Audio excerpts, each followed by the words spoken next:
abicaye ku nkombe nimuhaguruke, abicaye mu bwato namwe muvugame, igare ry'umuyaga rigeze ku marembo, bagenzi twiboneze umwami aratabaye. Abicaye ku nkombe nimuhaguruke, abicaye mu bwato namwe muvugame, igare ry'umuyaga rigeze ku marembo. Igice cya kabiri nacyo ndakivugaho muri make kuko hariho igice cya gatatu nababwiye ndi butindeho. Igice cya kabiri ndababwira uburyo umuntu yampaye uburozi abumpereye mu cyayi n'irindazi aranyakira. Hari ku itariki 5 z'ukwa 10/97 nari mvuye gusenga aho ngaho nababwiye navuze bita kuri paruwasi ya Bigutu mu cyahoze cyitwa Cyangugu. Mvuye gusenga nza kugera ahantu hari udusite twinshi, mpasanga umugabo najyaga mbona mu idini cyangwa se mu itorero. Yajyaga za mubona nk'umuntu uje gusenga, igihe kigeze nza kumubura, hashira igihe kirekire ntamubona. Biza kuba ngombwa ko noneho musanga aho ngaho kutwo dusite, nsanga ari gucuruza. Ndamubwira ntese usigaye uba hehe, ndamusuhuza ntese usigaye uba hehe ko ntakikubona. Arambwira ati ubu ngubu Imana yangiriye neza, sigaye ncuruza, niyo mpamvu nakiza gusenga. Ntangira kumuhugura n'urukundo rwinshi mufitiye imbabazi, bene data mukwiye kugira imbabazi. Ntangira kumubwira nti juza gusenga, kuko ubutunzi butarimo gusenga ntacyo bumaze. Ubutunzi ni bwiza ariko burimo kubaha Imana, burimo gusenga Imana, burimo kwihesha icyubahiro, burimo kwibuka ineza yayo. Arangije mu gihe cyo kumusezeraho arambwira ati suragenda ntakwakiriye. Ndamubwira nti ndi kwihuta kuko hari umudiyakoni wacu twasenganaga aho ngaho ku rusengero rw'Intare yasengeshereje abana. Ndavuga nti ndi kwihuta rwose, ihangana uzanyakira ubutaha. Arambwira turashaka kugenda utansabiye umugisha. Bene data, ngira ngo ni urukundo rumuva ku mutima, naho ni urukundo rwo ku munwa.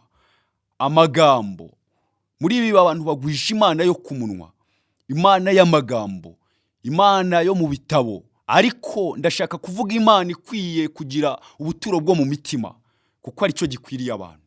Cyo nicyo gikwiriye abagenzi bajya mu ijuru. Abantu binshi yari abarozi n'ubundi bararoga.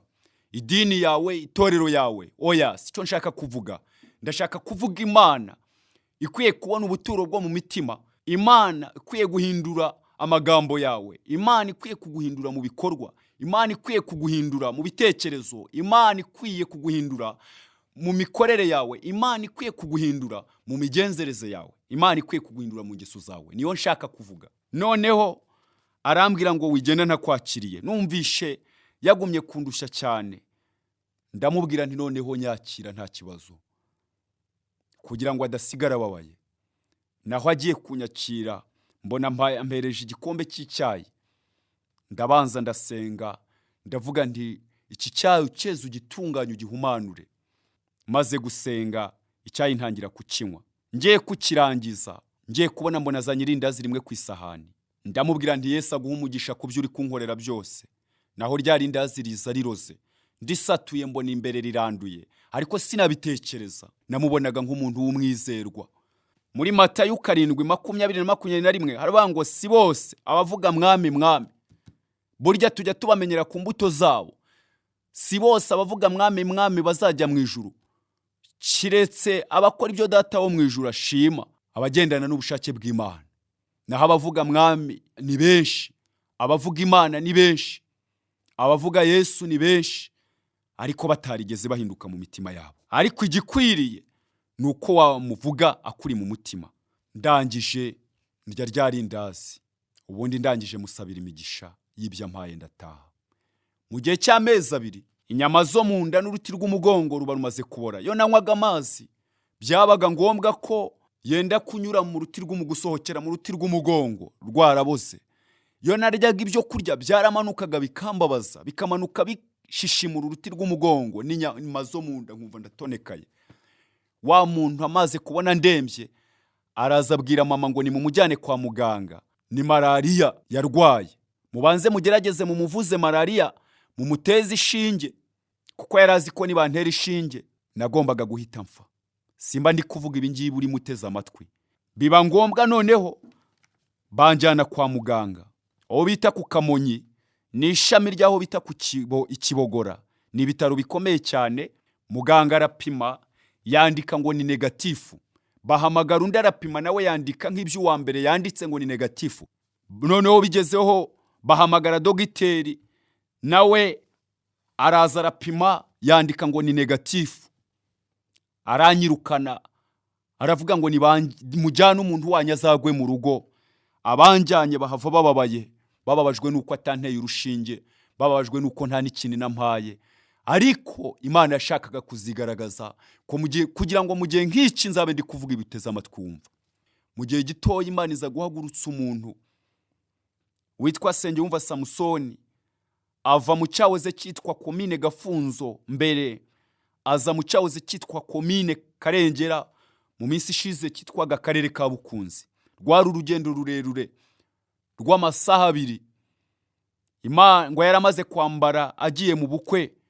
Imana iramubwira ngo hoya, hindura urwo rugendo rwo kujya mu bukwe, ndashaka kugutuma ku mugaragu wanjye. Ngo abanza gukomesha, aravuga ngo ni Satani ushaka kumvangira. Arakomesha, ariko Imana iramubwira ngo ninjye uvugana nawe. Imana iramuyobora atazi iwacu, nanjye ntamuzi. Burya nubwo umwana w'umuntu atakumenya, nubwo abantu batamenya ibyawe, nubwo abantu batagusobanukirwa, nubwo abantu batagira icyo bakora, ariko Imana irakora, kandi ujye unezezwa nuko ijuru rikuze. Hari igihe njya nibaza ngo mbese njyewe ndinde wo kwitabwaho n'ijuru, mbese njyewe ndinde wo kumenywa na marayika w'Uwiteka Imana agakora ubushobozi bw'abantu bwananiwe. Arazi iwacu, ageze iwacu asanga ndaryamye. Asanze ndyamye, ngiye kumva numva ndamburiye ibiganza, ari gusenga. Ngiye kumva numva arahanuye. Dufite Imana ivuga bene data. Ngiye kumva numva ijwi ry'Imana. Haleluya. Dufite Imana ivuga kandi dufite Imana yumva. Numva arahanuye, ijwi ry'Imana rivugana nanjye mu buhanuzi ngo igihe umaze ku musozi kirahagije, ngo ariko ngiye kwiyerekana bamenye ko ndi Uwiteka Imana ishobora byose, Imana itagira ikinanira. Haleluya. Arangije guhanura, ngize ngo ndamubaza ngo mbese waturutse he? Ijwi ryari ryaragiye, sigaye mpumeka nk'ipusi cyangwa se injangwe. Amaso yarabaye umukara, uruti rw'umugongo rwaraboze, ntakibasha guhumeka, inyama zo mu nda zaraboze. Noneho ngize ngo ndazamura umwuka ngo mubaze ngo mbese waturutse he? Ijwi ntiryavayo. Yandika agapapuro, arandika ngo nitwa Nsengiyumva Samusoni, nturutse mu Gafunzo mu Igabiro kuri paruwase. Aravuga ngo bayi, ahita ko arigendera. Twaje kongera kubonana, narakize ndi kuhamya aho ngaho ku iyo paruwase, mpamya iby'Uwiteka Imana yankoreye. Imana yacu iravuga kandi irakora. Yarangije guhanura arigendera. Mu gihe gitoya narakomeje kuremba, ngiye kubona mbona marayika araje yambaye ikanzu yera, azaho narindi. Ngiye kubona mbona afite akantu kameze nk'ibirika ntoya, afite n'ikirahure kitarimo amazi. Ngiye kubona mbona arampamagara, nditaba. Ngiye kubona mbona mbereje cya kirahure yari afite, mbona arakimpereje, mbona ntyakirije amaboko yombi, ibiganza byombi. Ngiye kubona umuntu nasutsemo nka ji cyangwa se amazi, arambwira ngo nunywe. Nuko ndanywa. Ndangije kunywa arambwira ngo tera intambwe ya mbere. Abagabo cyangwa abasore barabyumva cyane kurenza abantu b'igitsina gore, bo bari bubyumve cyane nimbivuga. Arambwira ngo tera intambwe ya mbere. Nka kurya umuntu atera intambwe ya mbere ari nko gupima uburebure bw'ahantu cyangwa uburebure bw'ikintu, ashaka kureba metero zigize ubwo burebure bw'icyo kintu cyangwa bw'aho hantu. Ntera intambwe ya mbere, ntera intambwe ya kabiri. Dawidi we yaravuze ngo akomeze intambwe zanjye, ngo kandi ashingisha ibirenge byanjye ku rutare. Haleluya. Hariho Imana ijya idukomeza. Mbona nteye intambwe ya mbere, nteye ya kabiri. Arambwira ngo ibyo bintu birucaho n'uburozi wariye. Noneho ntangira kuruka, ndaruka, ntangira kuruka bwa burozi nariye. Buri rugingo aho ruhuriye n'urundi ruracika. Ndangije kuruka ibyo bintu, marayika arambwira ngo ni uburozi wariye. Marayika arambwira ngo ndagukijije, ngo tangira ubwira abantu ko ngukijije, ngo kandi ubwira abantu ko ndi Imana ishobora byose. Maze kuruka marayika arambwiye ngo reka ngo itegereze urebe. Mbona azanye ifoto ya wa wundi wandoze. Marayika avuga amazina ye, abanzaniye n'ifoto ye, mbona mpagaze imbere. Amazina yo ntari bushake kuvuga kuko sicyo ngamije. Ndashaka kuvuga imbaraga z'Imana, ubutware buri hejuru y'ubutware bwose, imbaraga ziri hejuru y'imbaraga zose, yaba iz'abantu, yaba iz'ubutunzi, yaba iz'ubunyabushobozi, yaba ibindi bintu byose wakwishingikiriza. Ndashaka kuvuga imbaraga ziri hejuru y'abapfumu, abo wiringiye, imbaraga ziri hejuru y'abakonikoni, abo wiringiye, imbaraga ziri hejuru y'ibinyabushobozi bwose. Ifoto ya wa muntu nzi imbere, marayika aranyereka ngo uyu niwe wakuroze, ngo ari kugire kwihangana no kubabarira, ngo kuko ibi byabereyeho kugira ngo hamenyekane imbaraga z'Imana ishobora byose. Haleluya! Hariho Imana ishoboye byose, kandi n'ibyawe irabishoboye. Igihe cyaje kugera noneho ishusho ye imaze kunza imbere, marayika arambwira ngo ugire kwihangana no kubabarira, ngo ibi byabereyeho kugira ngo hazamenyekane imbaraga z'Imana ishobora byose. Marayika abanjijije uburozi nabwo mba ndabukize.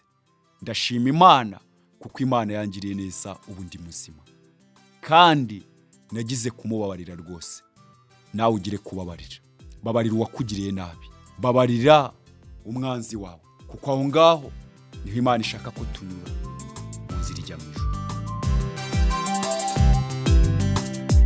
Vana mwabarira nimutuzi imitima, imfubyi abapfakazi, ibimuga n'imbohe, intambara ibyorezo birusha mwene muntu. Abari muri Yesu tugiye gutabarwa.